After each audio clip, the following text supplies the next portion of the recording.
हजार बार मरना चाहा निगाहों में डूबकर हमने फराज। हजार बार मरना चाहा निगाहों में डूबकर हमने फराज। वो निगाहें झुका लेते हैं और हमें मरने नहीं देते। अस्सलाम वालेकुम दोस्तों, मैं डॉक्टर तंजीम सिराज और मेरे इस यूट्यूब चैनल में आपका बहुत बहुत स्वागत है। आज के इस वीडियो में मैं बात करने वाला हूँ सूखी सूखी आँखों के बारे में, यानी कि ड्राई आइज़ के बारे में।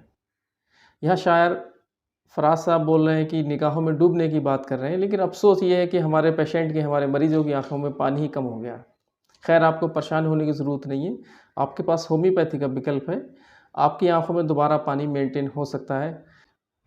दोस्तों, ड्राई आइज़ की वजह से आपको काफ़ी ज़्यादा अनकंफर्टेबल फील हो सकता है, काफ़ी ज़्यादा असहज आपको लग सकता है। अगर आपको ड्राई आइज़ है तो अगर आप जैसे कि एरोप्लेन में हैं, या फिर आप एयर कंडीशन एसी रूम में बैठे हुए हैं, या फिर आप कोई बाइक चला रहे हैं, या फिर बाइक पे बैठे हुए हैं, या फिर आपने कंप्यूटर पे बहुत ज़्यादा काम किया है, वर्कआउट किया है कंप्यूटर पर, उसके बाद आपकी आँखों में काफ़ी ज़्यादा दिक्कत आ जाती है।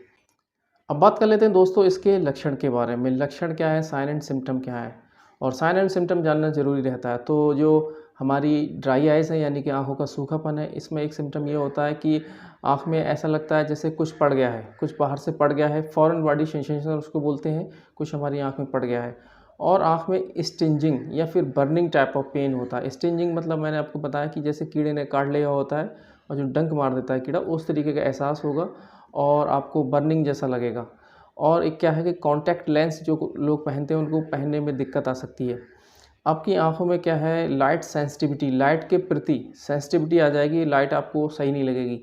और हो सकता है कि आपकी आँखों में जो है वाटरी आइज़ हो जाए, आँखों में पानी आने लग जाए। क्योंकि वाटरी आइज़ का कंडीशन क्या होती है, जनरल जो बॉडी का इम्यून सिस्टम है, रिस्पॉन्स सिस्टम है, जब आई ड्राइज़ होती तो बॉडी खुद वाटर प्रोड्यूस करती है, तो एक वो अलग तरीके का अपने आप में डिफेंस मैकेनिज्म की प्रक्रिया होती है। और एक सिम्पटम ये हो सकता है कि आपकी आँख जो है लाल हो सकती है, आपकी आँख लाल हो सकती है। आपको नाइट टाइम ड्राइविंग, यानी कि नाइट टाइम अगर ड्राइव कर रहे हैं तब उसमें आपको दिक्कत आ सकती है। या फिर आपका विज़न जो है ब्लर्ड हो सकता है, यानी कि धुंधला आपको दिखाई देने लग सकता है। या फिर आई फटीग, आपकी आँखों में काफ़ी ज़्यादा थकान हो सकती है। तो ये 4-6 जो है इसके लक्षण होते हैं। अब दोस्तों जान लेते हैं इसके कारण के बारे में, कौन-कौन से इसकी कारण है, कौन-कौन सी इसकी वजह है, जिसकी वजह से हमारी आँखें जो ड्राइज़ रहती हैं, आँखों में सूखापन रहता है। ये वजह जानना बहुत ज़रूरी है, क्योंकि अगर आप वजह जान जाएँगे, आप उसकी कॉज़ जान जाएँगे, परेशानी किस वजह से हो रही है, तो फिर आपको इससे प्रिवेंशन में, इससे इससे ट्रीटमेंट लेने में आपको बहुत ज़्यादा फ़ायदा होगा और आप समझ सकते हैं मुझे किस कॉज़ को हटाना है, फिर मैं इसको कैसे रोक सकता हूँ। तो यहाँ पर एक एक पॉइंट आता है कि टेयर फ़िल्म्स। टेयर फ़िल्म्स का मतलब ये होता है, ये हमारी जो आँखें होती हैं, ये लुब्रिकेट रहती हैं, इनमें पानी रहता है। तो ये टेयर फ़िल्म्स होती है, इसके डिसरप्ट, यानी कि एक तरीके से आप कह सकते हैं कि वो एक ख़राब हो जाती हैं। उसका जो उसकी जो ये फ़िल्म जो बनती है, टेयर फ़िल्म, वो सही से एक पूरी तरीके से सरफेस पे नहीं फैल पाती है। तो ये इसकी कई वजह होती हैं। तो ये जो हमारी टेयर फ़िल्म्स होती है, इसकी 3 लेयर होती हैं। ये बात ध्यान में रखने की लायक है कि 3 लेयर होती हैं आपकी। एक हो गया इसका हमारा ऑयल ऑयल लेयर, दूसरा हो गया इसका एक्वस फ्लूइड, तीसरा हो गया इसका म्यूकस लेयर। तो ये जो 3 लेयर होती हैं, इनका एक जो कॉम्बिनेशन होता है, इसके कॉम्बिनेशन से ही जो है टेयर्स फ़िल्म बनती है। अगर इन तीनों के कॉम्बिनेशन में किसी तरीके का कोई परिवर्तन आता है, कोई चेंज आता है, कोई बदलाव आता है, तो आपका टेयर्स जो है फिर उसके बनने में या फिर उसकी क्वालिटी में चेंजेस आने लग जाते हैं। मेन वजह यही होती है, जो टेयर्स फ़िल्म की लेयर्स होती हैं, इनके कॉम्बिनेशन में जो भी खराबी पहुँचती है, उसकी वजह से हमारे टेयर फ़िल्म जो है एक खराबी की तरफ बढ़ने लग जाते हैं। और ये जो टेयर फ़िल्म्स होती है, इसकी जो लेयर्स होती हैं, ये हमारी आँखों के लिए किस तरीके से फ़ायदेमंद होती है, करती क्या है? ये हमारी आँखों को स्मूथ रखती हैं, क्लियर रखती हैं, उनको लुब्रिकेट रखती हैं, एक तरीके से बड़ा मेंटेन करा के रखती हैं। ये जो ऑयल, ये जो हमारा टेयर फ़िल्म्स की जो लेयर्स रहती हैं। और अब आप जानना चाहेंगे कि ये टेयर फ़िल्म का डिसफंक्शन है, यानी कि जो टेयर फ़िल्म्स होती है, इसका जो डिसफंक्शन है वो किस वजह से हो सकता है? इसके कई कारण हो सकते हैं। ऑटोइम्यून डिज़ीज़ हो सकती हैं, आपका हार्मोनल चेंजेस हो सकता है, एलर्जिक आई डिज़ीज़ हो सकती है, और भी कई तरीके के फैक्टर होते हैं जो हमारी इस टेयर फ़िल्म्स को, इसके फंक्शन को ख़राब करते हैं। इन्फ्लेम्ड आई लिड कंडीशन, यानी कि जो हमारी लिड होती है, ये जो होती है लिड, आई लिड, ये इन्फ्लेम्ड यानी कि सूजन आ सकती है, इसकी इसकी भी वजह होती है। और कुछ ड्राई आइज़ की कंडीशन ये होती है कि हमारी टेयर्स जो होते हैं वो पूरी तरीके से प्रोड्यूस नहीं पाते हैं, यानी कि डिक्रीज टेयर प्रोडक्शन। जो टेयर है, हमारे आंसू है, वो पूरी तरीके से प्रोड्यूस नहीं हो पाते हैं, वो कम मात्रा में बनते हैं। या फिर क्या होता है, इंक्रीज्ड टेयर एवेपोरेशन, ये जो टेयर्स होते हैं बनते हैं लेकिन एवेपोरेट हो जाते हैं, आँखों से एवेपोरेट हो जाते हैं। एवेपोरेशन का मतलब होता है ये जो लिक्विड होता है वो गैस में तब्दील हो जाता है, वाष्प में तब्दील हो जाता है, आँखों से उड़ जाता है। तो ये मेन वजह होती है इसकी, जो हमारी टीयर्स फ़िल्म को जो है डिसरप्ट करती हैं। अब एक-एक करके मैं इनको डिटेल में बताऊँगा। पहले बताऊँगा कि डिक्रीज़ टीयर प्रोडक्शन की वजह। तो जब हमारी आँखें एक एडिक्वेट मात्रा में, एक पर्याप्त मात्रा में फ्लूइड नहीं बना पाती हैं, एक्वस फ्लूइड को नहीं बना पाती हैं, तो तब हमारी आँखें ड्राइज़ हो जाती हैं। तो जो डिक्रीज़ टीयर प्रोडक्शन होता है, डिक्रीज़्ड टीयर प्रोडक्शन यानी कि हमारे जो टीयर्स हैं, आँसू वो पूरी तरीके से नहीं बन पा रहे हैं। तो इसमें इसको मेडिकल कंडीशन की अगर बात करें, मेडिकल टर्मिनोलॉजी में इसको क्या कहा जाता है? उसको कहा जाता है केरेटो कंजक्टिवाइटिस सिक्का। केरेटो कंजक्टिवाइटिस सिक्का इसको मेडिकल टर्म में इसको बोला जाता है। और यहाँ पर हमारी जो आइज़ होती हैं वो अनेबल होती हैं प्रोड्यूस करने के लिए, यानी कि टीयर्स को बना नहीं पाती पूरी तरीके से। इसकी कई वजह हो सकती हैं, कई कारण हो सकते हैं। पहला इसका कारण ये हो सकता है एजिंग। एजिंग यानी कि आपका जो एज फैक्टर है, आयु जो है 50 साल के ऊपर के जो व्यक्ति होते हैं, 50 साल से ऊपर के जो लोग होते हैं, उनके अंदर अपने आप ही जो टीयर्स हैं उनके बनने की जो प्रोडक्शन है वो घट जाती है। या फिर आपके कई तरीके की मेडिकल कंडीशन होती हैं, जैसे आपका रिमेटॉइड अर्थराइटिस हो गया, ल्यूपस डिजीज़ हो गई, थायराइड प्रॉब्लम हो गई, सार्कोइडोसिस हो गया, स्क्लेरोडर्मा हो गया, एलर्जिक आई कंडीशन हो गई। इन सब बीमारियों की वजह से आपकी जो है टीयर प्रोडक्शन घट जाता है। और शोग्रेन सिंड्रोम और विटामिन ए डिफिशिएंसी, शोग्रेन सिंड्रोम और विटामिन ए डिफिशिएंसी की वजह से भी ये जो लुब्रिकेशन है ये घट जाता है। यानी कॉर्नियल नर्व डिसेंसिटिविटी, ये एक ऐसा मेथड होता है जहाँ पर जो लोग कॉन्टैक्ट लेंस पहनते हैं उसकी वजह से हमारे टीयर प्रोडक्शन घट जाते हैं, और इस मेथड की वजह से जो ड्राई आइज़ बनती है वो उसके सिम्टम जो होते हैं टेम्परेरी होते हैं, बहुत ज़्यादा लंबे समय तक नहीं रहते हैं। अब बात करते हैं कि increased tear evaporation. Increase tear evaporation में क्या होता है कि हमारी जो आईलिड्स होती है इसके एज पर एक ग्लैंड होती है जिसे हम बोलते हैं meibomian gland.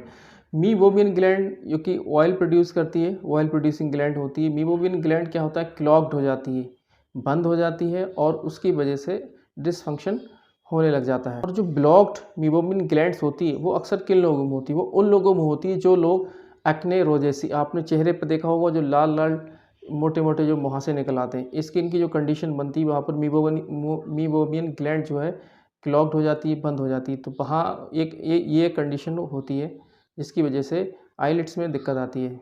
Common cause of increase tear evaporation, यानी कि एवेपोरेशन कॉमन कॉज जो है इसका वो है पोस्टीरियर ब्लेफराइटिस। पोस्टीरियर ब्लेफराइटिस यानी कि मीबोमियन ग्लैंड जो होती है उसका डिसफंक्शन, या फिर आपका जो ब्लिंकिंग है, जो हम इस तरीके से आंखें ब्लिंक करते हैं, ये जो है इसको कम ब्लिंक करते हैं हम। अब वो कब होता है, जैसे हम कभी क्या है, कोई जो है ड्राइविंग कर रहा है, कोई कंप्यूटर पे निगाह है देख के जो है काम कर रहा है, कोई रीडिंग कर रहा है, तो उस वक्त क्या होता है हमारी आंखों को ब्लिंक करने का मौका कम मिलता है, और उस वक्त क्या होता है फिर आंखों से जो आंखों का पानी होता है वो एवेपोरेट होने लगता है, जल्दी जो है बाष्पित होकर उड़ने लग जाता है, तो आंखें ड्राइज हो जाती हैं। कुछ आईलिड कंडीशन ऐसी होती हैं जिसकी वजह से ये जो है दिक्कत आ जाती है, जैसे कि होता है एक्स्ट्रोपियन। एक्ट्रोपियन में क्या होता है, आईलिड जो है आउटवर्ड की तरफ जो है मुड़ जाती है, और इंट्रोपियन में क्या होता है, इनवर्ड जो है आईलिड जो है मुड़ जाती है। कुछ आई एलर्जीज़ भी रहती हैं, कुछ टॉपिकल आई ड्रॉप भी रहते हैं जिनके डालने से जो है दिक्कत बढ़ती है। कुछ ड्राई हवा जो रहती है जिसकी वजह से दिक्कत बढ़ जाती है और आंखें जो है सूखने लग जाती हैं, बाष्पित होने लग जाती हैं जल्दी। साथ ही साथ आप बात कर लेते हैं रिस्क फैक्टर के बारे में। रिस्क फैक्टर क्या है कि कौन कौन से ऐसी रिस्क फैक्टर है जो जिन लोगों को ज़्यादा चांसेस रहते हैं। हाँ, अगर आपकी एज 50 साल से ऊपर है, आप 50 साल से ऊपर है तो आपको ज़्यादा चांसेस रहेंगे कि आपके टीयर्स जो है कम बने, प्रोडक्शन कम हो, क्योंकि एज के साथ साथ ये जो है काम करना कम हो जाता है। दूसरा रिस्क फैक्टर ये है बीइंग ए वूमेन। वूमेन यानी कि अगर आप लेडीज़ हैं, आप औरत हैं, तो उसमें भी आपको दिक्कत पड़ती है। उसमें होता क्या है, हार्मोन चेंजेस की वजह से, प्रेगनेंसी के दौरान या फिर मीनोपॉज की कंडीशन में हार्मोन चेंजेस की वजह से टीयर्स जो है कम बनते हैं और टीयर्स का प्रोडक्शन कम होता है। या फिर vitamin A deficiency. Vitamin A deficiency ये है कि अगर आपकी डाइट में विटामिन ए की मात्रा कम है तो आपकी आंखों के अंदर सूखापन ज़्यादा रह सकता है। तो एक सवाल ये बनता है कि सर कॉम्प्लिकेशन क्या हो सकते हैं इसके, अगर हमको ड्राई आइज़ है तो कहीं वो ड्राई आइज़ से और कोई नुकसान तो नहीं होगा, और क्या क्या दिक्कत हमको आ सकती है। तो ये मैंने आपको बताया, ये जो टीयर्स होते हैं, टीयर्स हमारी टियर्स ग्लैंड होती है, लुब्रिकेट रखती हैं हमारी आइज़ को, काफ़ी ज़्यादा मेंटेन रखती हैं। तो इससे क्या होता है, इन्फेक्शन के चांसेस घट जाते हैं। इन्फेक्शन कम लगता है, बीमारी कम लगती है। तो ये टियर्स कम बनना बंद हो जाते हैं, और टियर्स कम बनते हैं तो हमारी आँखों में चांसेस बढ़ जाते हैं कि जो है इन्फेक्शन के चांसेस बढ़ जाते हैं। दूसरा कॉम्प्लिकेशन ये होता है, हमारी आइज़ की जो सरफेस होती है, सरफेस यानी कि उसमें कॉर्निया के अंदर अल्सरेशन होने लगता है, और अल्सरेशन एब्रेजन होने लगता है, थोड़ा ज़ख्म से बनने लगते हैं, और अल्टीमेटली क्या होता है, विज़न लॉस भी हो सकता है। अब बात करते हैं ड्राई आइज़ के प्रिवेंशन के बारे में, यानी कि ऐसे कौन कौन से तरीके हैं जिससे हम अपनी ड्राई आइज़ को रोक सकते हैं, ड्राई आइज़ बनने से रोक सकते हैं, सूखी सूखी आँखों को बनने से रोक सकते हैं। तो ये सबसे पहले जानना ज़रूरी है, वो कौन से फैक्टर हैं, वो कौन से कॉज़ हैं जिसकी वजह से हमें ड्राई आइज़ होती है, जिन कारणों की वजह से, जिन वजहों की वजह से हमें ड्राई आइज़ होती है, उन वजह को तलाशना है, उन वजह को, उन कारणों को तलाशना है, और फिर उन कारणों का इलाज हमें ढूंढना है कि कौन सी ऐसी वजह है, उसको फिर हमें साइड से हटाना है। फॉर एग्ज़ाम्पल, अगर मान लिया जाए आपको ड्राई आइज़ हो रही है, तो आपको आँखों में डायरेक्टली हवा, एयर जो है डायरेक्टली आपकी आँखों में नहीं लगना चाहिए। चाहे आपका एक तरीके से जैसे हम बोलते हैं हेयर ड्रायर जो होता है, या फिर जो कार हीटर होता है, या फिर कोई भी ऐसी चीज़ जैसे डायरेक्ट, या कोई फ़ैन हो गया, आपकी डायरेक्ट आँखों में हवा जा रही है, उस हवा को आपको रोकना है, ताकि आपकी आँखों का के अंदर जो वाटर है वो इवापोरेट नहीं हो पाए, वाष्पित नहीं हो पाए, वो पानी जो है उड़ ना जाए। इस बात का आपको ध्यान रखना है।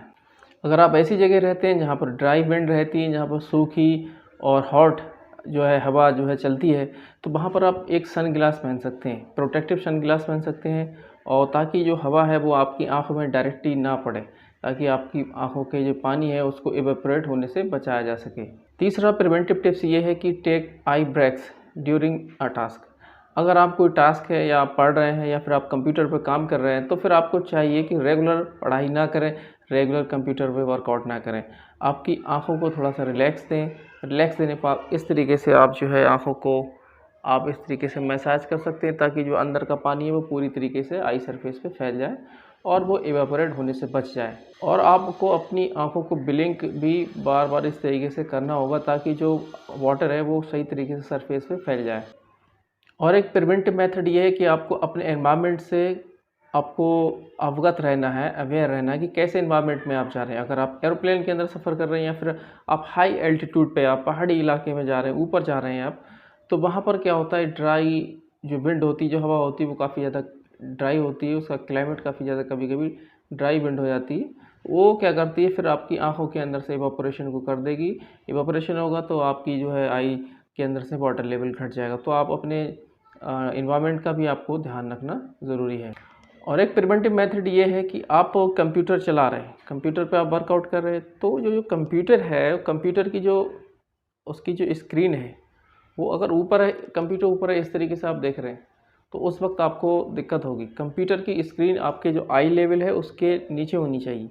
नीचे होगी तो आपकी आई पे इतना लोड नहीं पड़ेगा, आपको आई ज़्यादा ओपन नहीं करना पड़ेगी, खोलना नहीं पड़ेगी, और आंसुओं को वाष्पित होने का, एवापोरेट होने का मौका नहीं मिलेगा। तो कंप्यूटर की जो स्क्रीन है वो ऊपर की बजाय आपको थोड़ा सा नीचे रखना है, आई लेवल से थोड़ा नीचे रखना है। ये भी एक प्रिवेंटिव मेथड है। और एक प्रिवेंटिव मेथड ये है कि आपको स्मोकिंग को अवॉइड करना है, स्मोकिंग नहीं करना है, और जो लोग स्मोकिंग करते हैं उनके पास भी नहीं बैठना है, और उनके साथ भी नहीं रहना है। स्मोकिंग के धुएँ से, स्मोक के धुएँ से आपकी आंखों में दिक्कत बढ़ सकती है। दोस्तों, अगर आपको क्रॉनिक ड्राई आइज़ है, बहुत लंबे समय से ड्राई आइज़ से आप पीड़ित हैं, परेशान हैं, तो उस वक्त क्या है, कुछ आर्टिफिशियल टेयर्स आते हैं। वो आर्टिफिशियल जो टेयर्स रहते हैं वो अपनी आँखों में रेगुलर आप इस्तेमाल कर सकते हैं, उनका यूज़ कर सकते हैं, ताकि आपकी आइज़, आपकी आँखें सही तरीके से लुब्रिकेट होती रहें। अब बात कर लेते हैं लाइफ़स्टाइल एंड होम रेमेडीज़ की। क्या लाइफ़स्टाइल हमें रखना है, कौन कौन सी होम रेमेडीज़ हो सकती हैं? उन लोगों के लिए जिनकी आँखों में ब्लेफराइटिस, ब्लेफराइटिस का मतलब होता है आईलिड का जो इन्फ्लेमेशन हो जाता है, सूजन आ जाती है, उसकी वजह से, या और भी कोई आइज़ की ऐसी कंडीशन जिसकी वजह से आपकी आँखों में सूजन आती है, इन्फ्लेमेशन होता है। तो ऐसी कंडीशन में आपको एक जेंटल फ्रिक्वेंटली, धीरे धीरे आराम से फ्रिक्वेंटली एक वॉशिंग, यानी कि उसको धुल सकते हैं आप, आपकी आईलिड्स को आप धुल सकते हैं, उससे आपको हेल्प मिलेगी। तो इसके लिए दोस्तों आपको करना क्या है, एक कपड़ा आपको लेना है। कपड़ा जो है एक गर्म पानी में उसको भिगोना है। कपड़े को गर्म पानी में आपने भिगोया और उसको हल्का ठंडा कर लिया, उसको इस तरीके से अपनी आँख के ऊपर रखना है और सिकाई करनी है। 5 मिनट तक जेंटल हल्के हल्के इसको मसाज करनी है। उसके बाद दोबारा उस कपड़े को आपको भिगाना है और हल्के से गर्म गुनगुने पानी में भिगाना, हल्का सा ठंडा कर लेना, उसके बाद दोबारा फिर से आँखों की सिकाई करनी ताकि आँखों में कोई दिक्कत नहीं हो। तो ये आपको काफ़ी हेल्प करेगा आपकी ड्राई आइज़ को ख़त्म करने के लिए।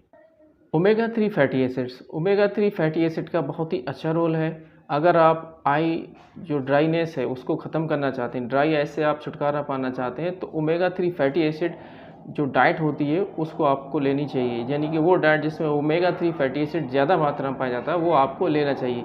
वो आपका फ्लैक्स सीड हो गया, सार्डिन्स हो गई और तरह तरह की जो मछलियाँ हो गई उसमें आपको ज़्यादा मात्रा में मिल जाता है।